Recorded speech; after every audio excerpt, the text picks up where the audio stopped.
And we're back, episode 6, The Hustler Circle, 3 minds, 1 mission. Alex is back, and he beat me up in fantasy football this week, so he's super excited. Today's topic, we're going to shift a little bit back into the business side for all the watchers watching that are looking to start a business in the new year. This is the podcast you got to pay attention to. But if you're new to this channel, hit the like and subscribe button, and please share this video with anyone. It helps us bring more folks.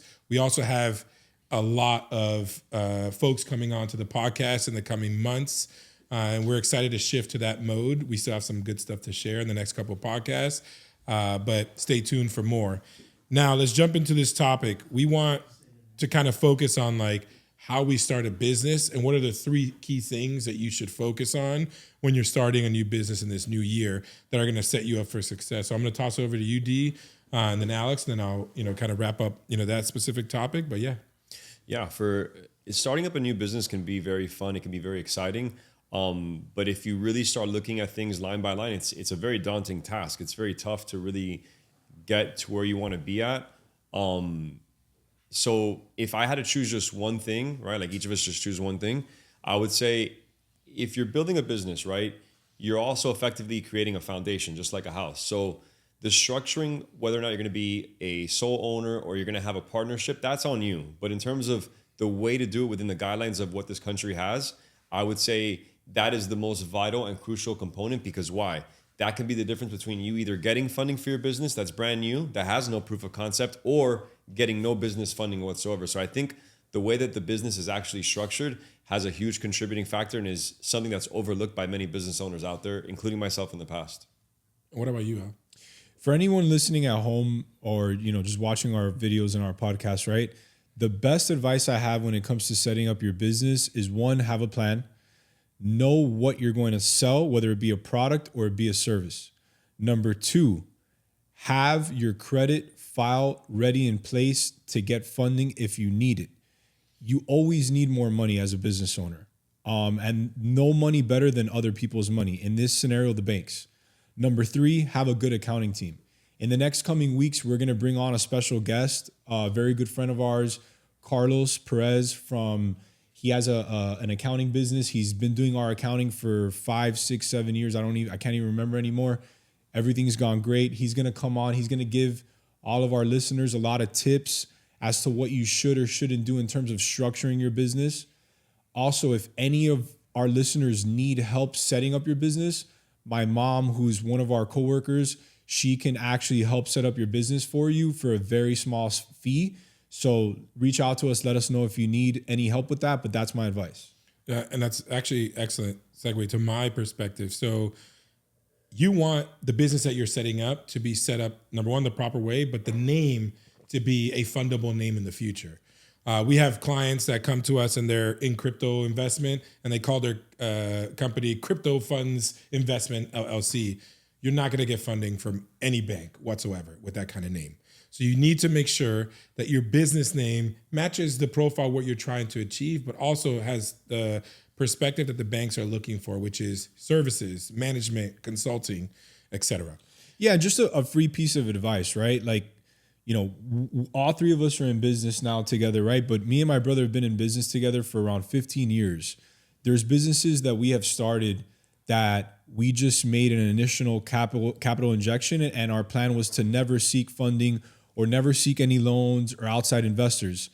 The plan usually never goes to plan. You usually always need more money.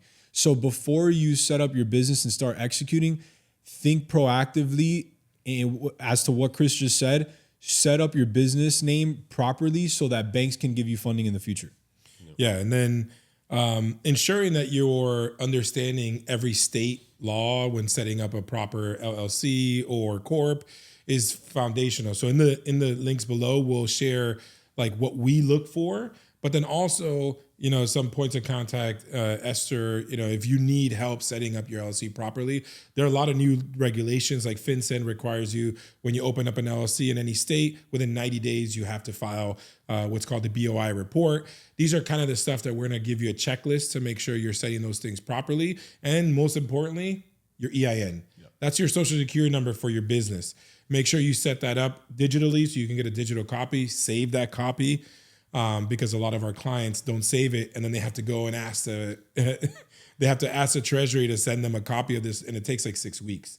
So those are the kind of things that we want our listeners and watchers to focus on. And those are all the good parts of the way to structure the name, right? But here are 5 names that when you're setting up your business, you absolutely have to avoid at all costs, because it can literally mean you either getting funded of $100,000, $200,000 to start your business, or getting absolutely nothing at all. And these are the 5 names: restaurants, finances, investments, construction, and real estate. If you do any of those 5 names, you're either going to get absolute denials or you're going to get very low limit approvals. That doesn't mean you can't go out there and be a real estate agent. That doesn't mean you can't open a restaurant. That just means that when you're structuring the naming of your brand, of your company, do it the right way, the way Chris said, because then that puts you in a position where, let's say, for instance, your name is Mario, right? And you want to do Mario's restaurant. Do it Mario's Services or Mario's Management, whatever, and you manage restaurants, and then the DBA, the doing business as, can be the Mario's Restaurant, and that's fine. But you'll do the funding under the main name that it was created under. So that last minute of what I just said can, I'm telling you guys, save you thousands and hundreds of thousands of dollars. Yeah, and I think one of the pieces that, a lot of the folks that we've helped get funded have multiple businesses. So what we're letting them know is that actually create a management company that oversees all your brands, and then that becomes a fundable business. Yes, you're going to have to work with the proper accounting group to ensure that the money is flowing to the right businesses and all that stuff. But that's not what we're trying to circumvent. We're trying to create the opportunity for you to seek the funding for that business that is a legitimate business, but banks just don't fund. And that's the component. And if you're listening to us and the only thing you hear is, make sure you structure your name of your business the proper way. Yeah, the name of the business. Like what I pull what's left of my hair out when I hear business owners speak is like their attachment to their roles. Oh, I'm the CEO. I'm the CEO. Like, you're the CEO of what? Like, what do you like? They put more emphasis on that than the actual structuring of their business. And those two conversations are, one of them done the right way equates to actual money. The other one, the actual title within your business that's not even making any money, what does that really serve its purpose for, like, the long term? If right now we need to be doing foundational things. So like, don't get hung up on the titles of your business as well. Like, you want to be the sole owner if if you're a partner, do it under one person's name so that you're not having to run multiple people's credit. But overall, don't get hung up on the titles.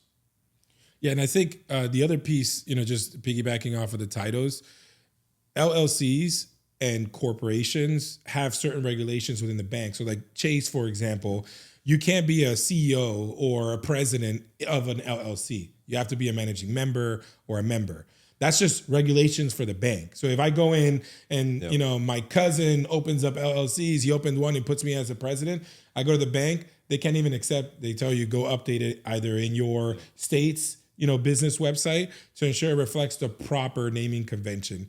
And those are the stuff that we try to educate, because I see it all the time and I'm like, crap, I got to fix this before we send them to go in to get funding, because it's the difference between literally being sent home to go fix this and wait 2 weeks for the state to update it, or getting access to 50 to 100K with that one visit. And it's just like these subtle things. And I think that's the component that I'm really excited to kind of share a little bit more. The second part, and we kind of touched this a little bit, is ensuring that you set up an EIN. And I want to give this to you, Alex, not from the structure of the EIN, but the fact that the EIN is such a powerful instrument, not only for taxes, because your business has to have some representation on any taxes that are owed. It gets allotted to that identifier, but the EIN serves its purpose in your credit profile for the business as well. So I know you've run multiple businesses. So just I want to emphasize, because I'm like, we've had some clients that have an LLC but have no EIN, which I'm still like dumbfounded. I'm like, how is like, oh no, and my cousin did it for me. Yeah. And I'm like, they've been operating for like a year and a half with no EIN. I'm like, what? Like how? Like, no. Yeah, I mean, the minute you set up, anytime I've set up a corporation or LLC, my mom, who's the one that handles that, always gets us the EIN, which is the employer identification number. And you typically can't set up a bank account without your EIN. So again, these small things that we're mentioning right now, like the name, where your business is located, a landing page, that's a massive tool to have before you even go to the bank. Have a small landing page created where you just talk one page. You can go on Fiverr, you can pay someone $100. They can do this for you. You go on GoDaddy, you buy the domain, let's call it alexmarketing.com. You get someone on Fiverr to make you a nice little one pager. When you go to the bank, they're going to ask you if you have a website. You provide them with the landing page. It makes you a lot more legitimate. And so the banks want to see that legitimateness, that you have a landing page, that your business name is set up correctly. You have the EIN, you have a physical address that's registered to a commercial location. So all these little things, these free tips that we're giving you guys, this is what people pay us for. Yeah. Is to know these things, execute the applications with the banks, have your credit profile ready, look at the little signals that could determine you from getting $6,000 in credit limit to $70,000.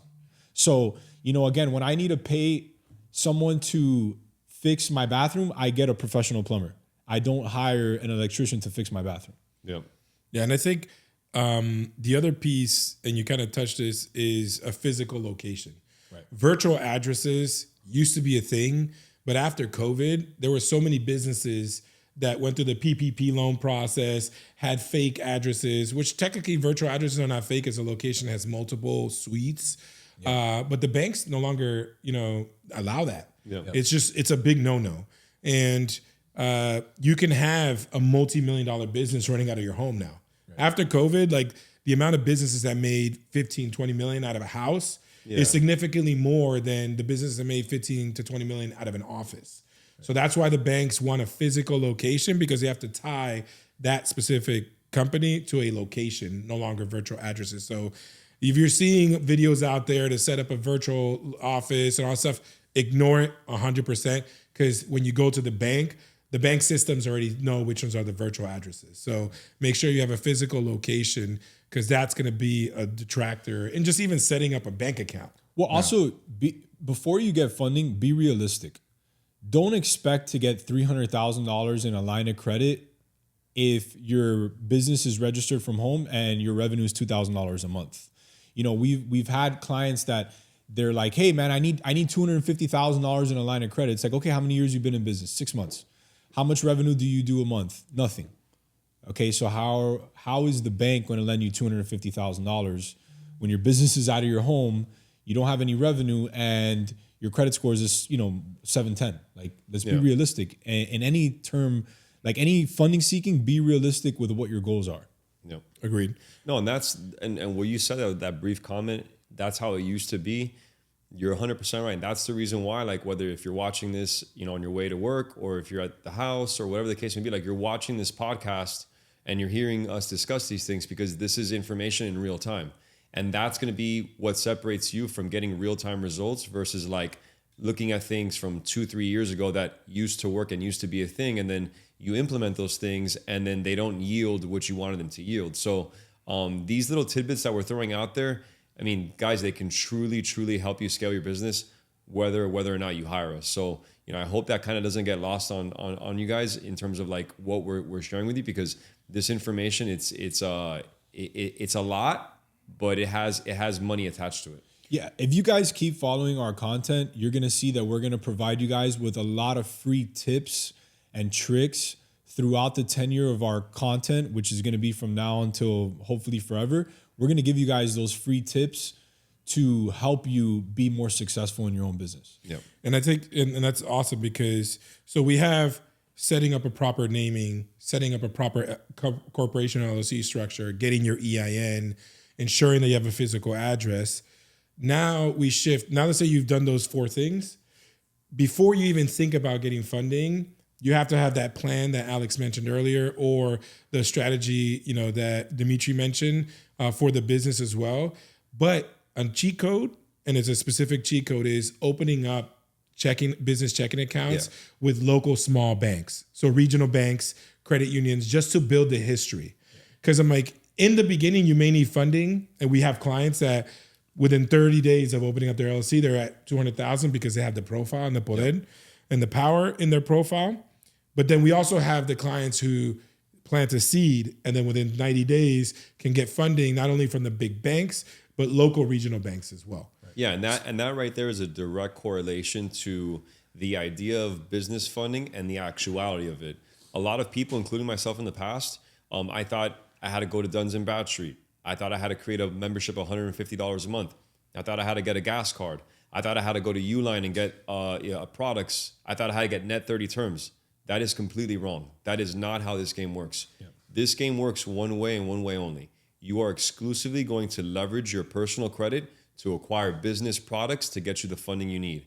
Everything else is a gimmick 100%. So you need to be as meticulous, as intimately involved as you possibly can with your personal credit profile, because whatever you have on the business side, as much as you want to segregate it, it is always going to be tied to your personal credit while you're in the building stage. And unless you have $2 million a year or more on tax returns on a calendar basis, you're not going to get what's called EIN funding, which is a funding exclusively on the tax ID, which is going to have some type of collateral attached to it anyways. Yeah, and credit. Yeah. I mean, local credit unions are an important part of your overall success. So setting up those business checking accounts there and establishing some relationship for these very, very high relationship oriented banks is going to be the difference between you getting maybe 50 to 100K your first year in business, right? Like it's milestones. Year one, don't expect 300,000 unless you had a business in the past and you have some strong power in your credit profile.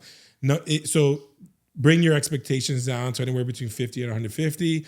That 100 to 150, that extra 50K could become coming from those credit unions. Yeah, that's the reason why when people are running campaigns, you don't just do the major cities. You have to stop in the small communities and the small towns to show support, because they're going to give you love, and their love is the break point. Maybe not in this past election, but in many others, that's been the case. And that's what can be the breaking point in a very good way, or the tipping point for you to get more funding on that. Like as an example, in the Northeast, they only have Apple Bank. We don't have that down here in Miami. Yeah. Or US Bank, we don't have it here in Miami. So like a lot of people have access to creditors and banks that we don't have access to because of just where they live. So why not take advantage of it? Exactly. No, and right now with the economy and like the presidential election just finished, we have that new office that's coming in January 1st. Is it that they take over? 6th, yeah. The 6th, right? Like right now, everybody should be preparing their credit file, bringing their utilization down, disputing their negatives, and just preparing for what's to come, because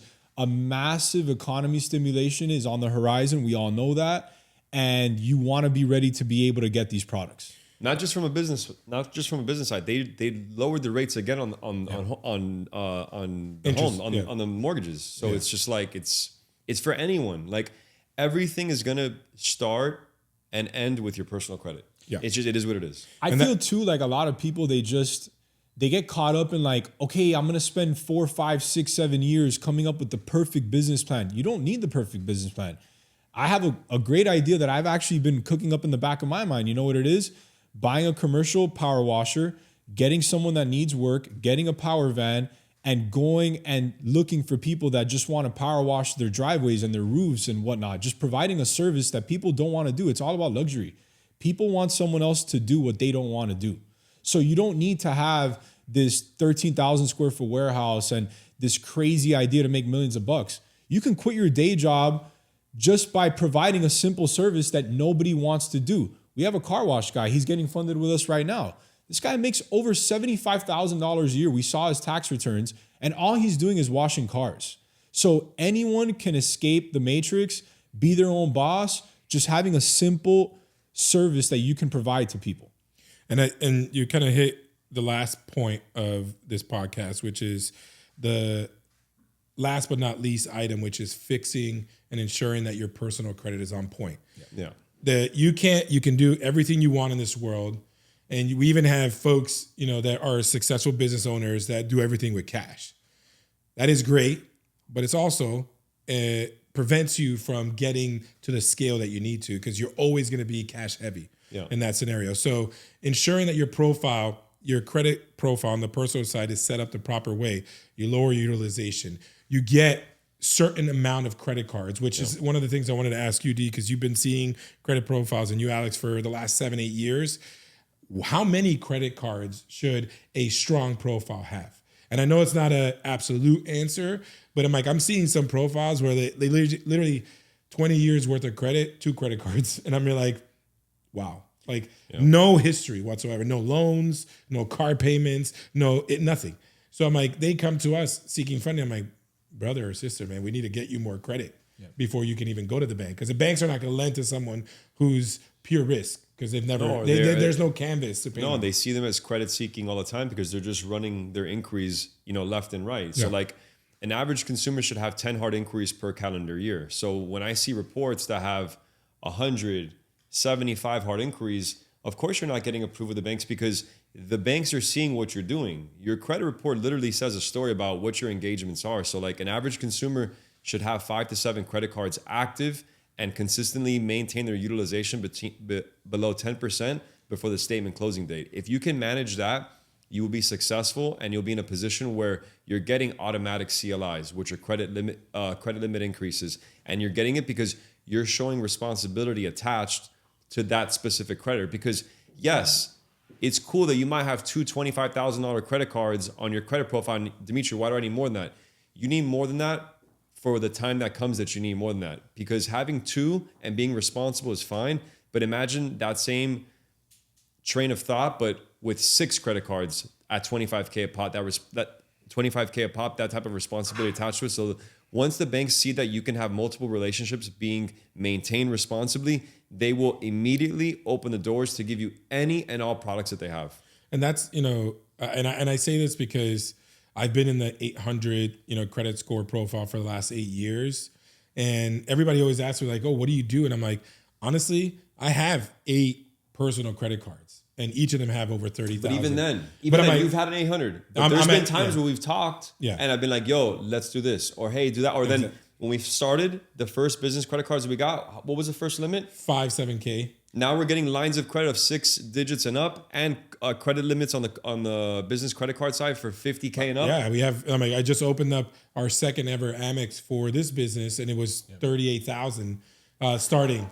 And I'm like, they approved 3K, and I'm an Amex user for 14, 15 years. Right. So like that's the kind of like risk averse that the banks, and that's the stuff that we focus on, is ensuring that your profile is at a certain place. And then when you apply, you're applying the right way, not with fake numbers, with your business numbers. And that helps you get the limits that you deserve based on your credit profile. Right? Because innocently enough, you're like, oh, I'm going to start a business. Cool idea. All right, fine. I don't need the business credit. I don't care to do that. I don't feel like paying your 10% fee. All right, cool. So you have why do I need you guys, Chris? If I have a personal credit card that has a $30,000 limit, all right, cool, run it. 3 months later, they call us because they put the $30,000 on that credit card. That credit card was open in 2018 that has no introductory offer. So now they're paying compounding 26% on a business, and now their personal side, they can't even get a car. Yeah. They can't even get a car because their credit score is so low. So like completely segregating things and really knowing where to put the pieces on the board and where to move them and when to move them is of the utmost importance, because business owners out there have what? They have shit to do. They have to move the needle. They have to make things happen. If they're not doing so in a capacity where the profitability is there, you get into a position where it's happened to me, where there was 1 month in one of our e-commerce brands, we literally pulled in $300,000 that month, and I was upside down by 1,000. Yeah, it's crazy. Yeah. But it all goes back. But you were upside down, but you were also upside down on your personal credit, because at that time, it was like, let's get the points. Let's rack up. Let's get all the American Airlines points. We put it on our personal card. Yep. And then we're like, man, that's what spurred it, this idea to start this consultancy is you can get those points on the business. The same ones. The same, actually sometimes with more multiples, because marketing, for example, we were doing 30K in ads a month, and we didn't know that one Amex card, the gold card, gives you 4x per dollar spent on marketing, or 3x. It's capped. Oh, it's capped, but I'm like, still, like, I'm gonna get 3x capped at 150K. You can double down with the same creditor. Last year, like the one you mentioned, the American Airlines executive personal credit card, I signed up for it. I got 75,000 points, and then I got another 25,000 for reaching $10,000 spent in the first 6 months or something like that. Then recently we got the American Airlines business credit card, And we got 75,000 introductory points there just for spending the money I was already going to spend anyways. So now I got 175,000 points just for signing up for the credit card on the business and the personal side. And guess what? I didn't even get a hard inquiry for it. So now I got almost 200,000 points sitting there, and we know how to cash in the points for the travel to go business or first class from Miami to pretty much anywhere in Europe for 50,000 a pop. So now I just got a whole round trip flight for me, my girl and my son for free. Basically, and it's, we'll pay the taxes, $700 on each way, but I mean, the flights are $8,000, $9,000, $10,000 each. So it's like, really, when you stop to smell the roses and you really look at the situation, the dynamics and the specificities of it, there's so many dope things that come out of structuring things the right way, because it even bleeds over to the incentives that you get on the personal side, like having free trips. Yeah, and that's why we focus so hard on onboarding clients and just doing their credit assessment. And if you heard nothing else in this podcast today, make sure you set up your business properly. Make sure you set up, you have a good accountant. Make sure you follow the links and subscribe, because we're going to provide more items, but always make sure your credit is on point. We're going to have another, podcast in the coming days. And that one we're going to structure to be a little bit more focused on the credit cards and credit limit increases. When is the best time to do those, et cetera. So stay tuned for more. And we appreciate you guys. Follow and like for more. Cheers. Bye, guys.